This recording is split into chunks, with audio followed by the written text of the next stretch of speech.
35% share मांग रहा हूं, जो कि बनता है 286 बिलियन। और आपने प्रोविंशियल टैक्स रेवेन्यू में कराची को क्या दिया है? कुछ भी नहीं। अब आ जाते हैं, टाइम बहुत शॉर्ट है, वरना मैं इसको डिटेल में 1 घंटा भी इस प्रोविंशियल टैक्स रेवेन्यू के ऊपर बात कर सकता था। अब आ जाते हैं, यहां पे मैं बड़े हुकूमती अरकान की बात सुन रहा हूं। हमने शारे भुट्टो बनाया, हम जो है वो रेड लाइन बना रहे हैं, हम जो है वो K4 फेज 1 फेज 2 बना रहे हैं। मुझे बड़ी हंसी आती है सर, एक शारे भुट्टो बना के 39 किलोमीटर का आपने एक मंसूबा बना के, सर 39 किलोमीटर का ये मंसूबा था सर, 39 से ज्यादा वजीर मौजूद थे उसके इफ्तिताह में। सर मैं अभी तारीफ किस बात की करूं? मैं शारे भुट्टो की बात करता हूं, पब्लिक प्राइवेट पार्टनरशिप पे बनाए। मैं रेड लाइन की बात करूं, एशियन डेवलपमेंट बैंक पैसे दे रहा है। मैं K4 फेज 2 की बात करूं, उसके लिए वर्ल्ड बैंक पैसे दे रहा है। तो मैं आज पीपल्स पार्टी के सिंध के हुक्मरानों को एक नारा दे रहा हूं, जियो भुट्टो का नारा लगाना छोड़ें और जिए वर्ल्ड बैंक का नारा लगाना शुरू करें। सर कराची में इस बजट को मुस्तरद नारा लगाते हैं, रोटी कपड़ा मकान। रोटी तो अल्लाह देता है, कपड़ा भी अल्लाह पहनाता है, मकान तो खुद ही खरीद रहे हैं। अब तो नई जनरेशन खरीद भी नहीं सकती, करोड़ों रुपए का प्लॉट है। तो मकान में 2 चीजें चाहिए होती हैं, पानी और बिजली। इस बिजली और पानी को इस बजट में जो आवाम दोस्त बजट बना के पेश किया जा रहा है, वो गरीब दुश्मन बजट पेश करके सामने आ रहा है हमारे। वाटर का issue sir, simple algebraic calculation है। कराची की आबादी है on paper 2 crore 4 lakh. Requirement जो एक आदमी की गैलन पर कैपिटा है वो 54 गैलन पर डे है सर। उसके हिसाब से आपकी रिक्वायरमेंट जो कराची की एज पर पेपर बनती है सर 1100 MGD बनती है, 1100 मिलियन गैलन पर डे पानी। कराची को पानी कितना मिल रहा है? 640 मिलियन गैलन पर डे पानी। शॉर्टफॉल अकॉर्डिंग टू डॉक्यूमेंट, जो मेरी कैलकुलेशन है, कराची में वाटर शॉर्टेज है 460 मिलियन गैलन पर डे की। हुकूमत ने इस साल भी उसको नजरअंदाज किया है। आ जाते हैं अब ओरिजिनल आबादी पे। ये 2 करोड़ 4 लाख तो जिसको हम नहीं मानते सेंसस के डाटा को, कराची में जो बाहर का इन्फ्लक्स है, जो हमारे हुकूमती अरकान बड़े सीना चौड़ा करके बताते हैं, कराची में पंजाब से भी कमाने आया हुआ है, KPK से भी कमाने आया हुआ है, बलूचिस्तान से भी कमाने आया हुआ है, गिलगित बल्तिस्तान से भी कमाने आया हुआ है। तो सारा का सारा इन्फ्लक्स मिला के कराची की आबादी है 3.5 करोड़। कराची की जो रियल रेजिडेंशियल रिक्वायरमेंट है सर, वो है 1890 million gallon per day sir, उसको भी नजरअंदाज किया गया। तो ओरिजिनल जो शॉर्टेज आ रहा है ना सर, वो आ रहा है 1340 मिलियन गैलन पर डे का। जो 2 करोड़ 30 लाख लोग कराची में जो रिहायशी हैं सर, वो पानी का कतरा भी नहीं ले सकते शॉर्टफॉल के मुताबिक। K4 फेज 2 आपने बना दिया।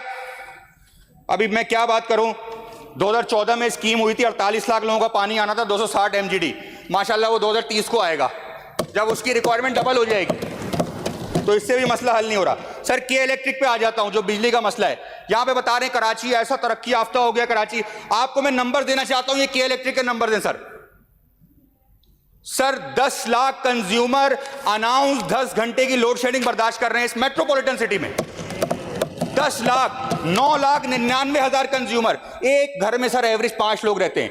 ये 50 लाख की population, according to document 2 crore 4 lakh का अगर ये आप रेशो निकालें, 25% लोग इस शहर में 10 घंटे की लोड शेडिंग बर्दाश्त कर रहे हैं। इसका सोल्यूशन देने जा रहा हूं। इसका सोल्यूशन इस बजट में करना क्या चाहिए था? ये जो K इलेक्ट्रिक अपना डाटा बताती है, K इलेक्ट्रिक ने इन 50 लाख लोगों को चोर डिक्लेयर किया हुआ है।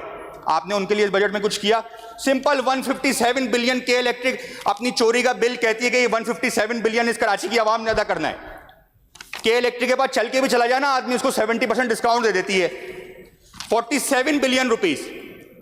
ये एनर्जी के अगर मिनिस्टर यहां बैठे तो सुनिए, 47 बिलियन। अगर हुकूमत इनको एंगेज करे तो यकीन करेंगे 20 अरब में भी 50 लाख लोग लोड शेड फ्री हो सकते हैं। लेकिन इसको भी नजरअंदाज किया गया। 50 लाख वोटर बढ़ जाते हैं आपके, लेकिन आपने नहीं किया। अब आ जाता हूं मैं अपने हलके पे। अभी सीएम साहब नहीं है, मज़ा नहीं आएगा, लेकिन करूंगा तो जौहर की, गुलिस्तान जौहर की मैंने बात 8 महीने से इस असेंबली में डाल रहा हूं। मेरे हल्के में गुलिस्तान जौहर में एक पहलवान गोट लगता है। जब पहलवान गोट का नाम मैं बिजनेस में डालता हूं सर, माशाल्लाह वो बिजनेस ही उड़ जाता है। सर 20,000 की आबादी है वहां पे, बदतरीन निज़ाम है वहां पे, 16 घंटे की लोड शेडिंग हो रही है। जौहर में 2024 में मंसूबा कंसीव हुआ सर। अब मैं आपको बड़ी एक फनी स्टोरी बता रहा हूं सर, आप सुनिएगा, आप मुंसिफ का किरदार अदा कीजिएगा। 2024 में मुनव्वर अंडर बाईपास का मंसूबा आता है मेरे हल्के में, 98 करोड़ रुपीस उसकी वो लगते हैं। 193 मिलियन 19 करोड़ 30 लाख रुपए उसकी एडवांस पेमेंट होती है। मैंने पिछले बजट में सीएम साहब से रिक्वेस्ट की कि आप वो 2026 में स्कीम खत्म कर दीजिएगा, उसको कंप्लीशन कर दीजिएगा। माशाल्लाह सीएम साहब ने उसका उल्टा सुन लिया, 52 करोड़ पे उस प्रोजेक्ट में बढ़ाकर 146 करोड़ 149 करोड़ पे वो प्रोजेक्ट लेके गए और माशाल्लाह 130 करोड़ की पेमेंट रिलीज कर दी। मंसूबा 30% पे खड़ा है। सर हम जब घर में किसी मजदूर मिस्त्री से काम कराते हैं ना 2,000 रुपए पे, तो उसका सारी चीजें देखने के बाद उसको 2,000 रुपए देते हैं। ये कौन से ठेकेदार हैं कि 30% काम कर रहे हैं और उनका सूबाई टैक्स से आप जो है वो 150 करोड़ की पेमेंट दे दो? कौन सवाल करेगा सर?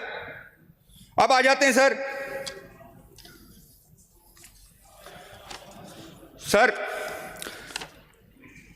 ये सरदार शाह साहब बैठे हैं, मैं इनकी तवज्जो अपनी तरफ मरकूज कराना चाहता हूं। तालिब इल्म है ये तारीख के, मैं इनका तालिब इल्म हूं। तारीख के में दुनिया के किसी भी खित्ते में खानदानों ने जब जब हुकूमत की है सर, तबाही बर्बादी उसका मुकद्दर बनी है, तब तबाही बनी है जब जब खानदानों ने हुकूमत की है। सिंध की बात नहीं कर रहा, किसी भी खित्ते में। सर अब मैं आपको बात बताऊं सर, इस असेंबली में ऐसे ऐसे खानदान बैठे हैं, खुदा की कसम आप इधर से उठ के उनके घर चले जाएं, असेंबली का इजलास कर सकते हैं आप, फोरम पूरा मिलेगा आपको। सर यहाँ पे son quota, mother quota, daughter quota, cousin quota, uncle quota, sister quota सब है माशाल्लाह। 5 MPA सिटिंग सर, 5 MP नाम नहीं लूंगा, 5 MPA सन कोटे पे बैठे हुए आप। सर अब आ जाते हैं डॉटर कोटे पे। निसार खोड़ो साहब की बड़ी इज्जत है, वो MP है, उनकी बेटी MP है। अब आ जाते हैं सर ब्रदर कोटे पे, 2 सगे भाई अरबाब लुत्फुल्लाह, अमान लुत्फुल्लाह इस असेंबली में मौजूद हैं। सर खानदानों की सियासत है। सर अभी मैं आ जाता हूं सईद गनी साहब, बहुत मेरे लिए काबिल एहतराम है, अपना भाई टाउन नाजिम, कोई आदमी नहीं मिला उनको। जाम खान शोरो साहब उनका भाई मेयर, नासिर हुसैन शाह साहब इनका आप नाम ना ले, नाम ना ले। डिस्ट्रिक्ट नाजिम चले उस्मान साहब, खत्म कर देता हूं सर, मैं खत्म कर देता हूं, आपके कहने पे खत्म कर देता हूं सर। आपका आ गया था नाम, खत्म कर दिया मैंने। ले मेरा नाम भी ले ले, मैं बजट पे आ जाता हूं। ले सर मैंने बस ये बताया कि जब जब खानदानों ने हुकूमत की है, मैं ये बताना चाहता हूं 6 करोड़ की आबादी में कोई भी यहां सिंध का खादिम नहीं बैठा, सब मखदूम बैठे। जब तक खादिम इस सिंध असेंबली में नहीं आएंगे, जब तक सिंध का बजट ऐसे ही बनता रहेगा। बचत ये खानदानों के लिए बचत प्रोग्राम है और गरीबों के लिए ये बजट प्रोग्राम है। सर ये आखिरी बस ये डिविजिबल पूल के बाद बता दूं सर, जब 18वीं तरमीम हुई, 7th NFC अवार्ड आया, सर मैं बताना चाहता हूं कि विफाक से आपने कितने पैसे लिए। मैं विफाक की कोई नुमाइंदगी नहीं कर रहा यहां पे खड़ा हुआ, ये मेरा सूबा है, मैं इसका शहरी हूं, मैं इसका नुमाइंदा हूं। 2011 में आपने 252 अरब रुपए लिए, 2012 में आपने 287 अरब रुपए लिए, 2013 में 333 अरब रुपए लिए, 2014 में आपने 381 अरब रुपए लिए, 2015 में आपने 423 अरब लिए, 2016 में आपने 497 अरब लिए, 2017 में आपने 629 अरब रुपए लिए, 2018 में 773 अरब रुपए लिए, 2019 में 832 अरब रुपए लिए, 2020 में 590 अरब रुपए लिए, 2021 में 873 अरब रुपए लिए, 2022 में 1030 अरब रुपए लिए, 2023 में 1345 अरब रुपए लिए, 2024 में 1747 अरब रुपए लिए, 2025 में 1927 अरब रुपए, बस सर कैलकुलेट कर रहा हूं। 2026 में आप 2207 अरब रुपए विफाक से लेने जा रही है, टोटल बनता है 14,126 अरब रुपए। अगर कराची का इसका सीधा 37% बाय मीन्स ऑफ पॉपुलेशन, जो 18वीं तरमीम ने आपने ही फॉर्मूला सेट करके दिया है, बाय मीन्स ऑफ पॉपुलेशन 82%, उसमें जो कराची का हिस्सा बनता है सिर्फ विफाक से जो पैसे लिए 5,226 अरब रुपए। और आपने क्या दिया है कराची को इस बजट में? मैं इस बजट को यकसर मुस्तरद करता हूं। हमारे भाइयों की तरफ से एक बात आई कि हम ये सिंध जो है नहीं, सिंध हमारा है, सिंध हमारा भी है सर। आखिरी सर बहुत सारी बातें आई हैं सर। एक सिंध आया, सिंध ने, मैं तारीख का शागिर्द हूं, सरदार शाह साहब बैठे हैं। अरे भाई फिर मैं कोई चुपता हुआ जुमला बोलूंगा, बुरा लगता है। आपने जब बॉम्बे प्रेसिडेंसी से आजादी चाही तो आपने कायदे आजम को इस्तेमाल किया। आपके पास उस पाए का लीडर ही मौजूद नहीं था, आपने कायदे आजम का नाम इस्तेमाल किया, वरना आप बॉम्बे प्रेसिडेंसी से आजादी ले ही नहीं सकते थे। वाइंड अप कर लें। और शुक्रिया। यहाँ पे सर आखिरी 30 सेकंड सर, मैं जवाब देना चाहूंगा। फारूक अवान साहब ने यहाँ पे बोला हम्माद सिद्दीकी, सर खुदा की कसम एमकेएम शरीफ क्या हो गई है सर, ये यूनिट इंचार्ज का नाम नहीं ले सकते थे। हम्माद सिद्दीकी कहाँ, ये यूनिट इंचार्ज का नाम नहीं ले सकते थे। बैठ जाएं। शुक्रिया। गुलाम कादिर चांडियो साहब।